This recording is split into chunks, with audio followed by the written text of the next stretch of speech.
որոշակի տպավորություններ այս կենտրոնի հետ կապված դրա կարևորության եւ արդիականության մասին կասեք ձեր մեկնաբանությունը։ Կարևորությունը արդեն ակնհայտ է, որովհետեւ այնուամենայնիվ ինչքան ասենք թե ես այս գործերով, այսպես ասած, գենդերային շատ վաղուց եմ սրա մեջ 96 թվականից թերևս եւ գիտեք այնուամենայնիվ բանից պարզում է որ կանանց հիմնահարցերով զբաղվողները այդքան շատ չի ինչքան դրա կարիքը կա այնուամենայնիվ տեսեք եթե մենք վերցնենք թեկուզ դպրոցական կոլեկտիվները դպրոցները բոլոր դասատուները կանայք են իսկ տնօրենը տղամարդ Եվ այդպես օրինակներ նույնը բուժ հաստատություններում այնտեղ ՅՈՒՆԻՖԵՄ-ը ուներ շատ հետաքրքիր զեկույցներ էր կազմակերպել, հա, դա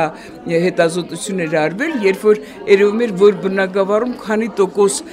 կին ղեկավար է լինում, հա, եւ այստեղ եկավ հասկացողությունը Խրուստալը ոնց էր հայերեն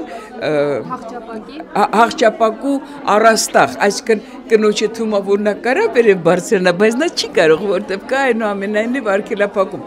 այս կարգի կառույցները իրենք օգնում են այն ամենագիտեք այն ամենաուսանող տարիքից ոչ թե արդեն կայացած կանանց այլ որ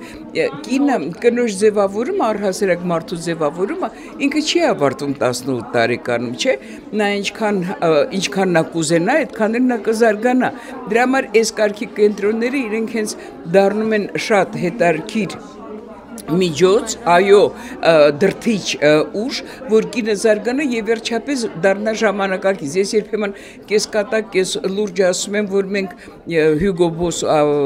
օծաների գիտենք, մենք Սալվադորը Ֆերրագամո, ասենք թե գիտենք, դա ինչեր են բրենդներ եւ այլն, բայց մեր էությամբ մենք մնացել ենք անհասկանալի տեղում, ոչ հինն ենք, ոչ էլ նորը Այդ դա ամենաերևի դա հասարակության մասին է խոսքը, դա ոչ միայն կանանց կամ տղամարդկանց, դրա համար այս կենտրոնները իրենք հնարավորություն կտան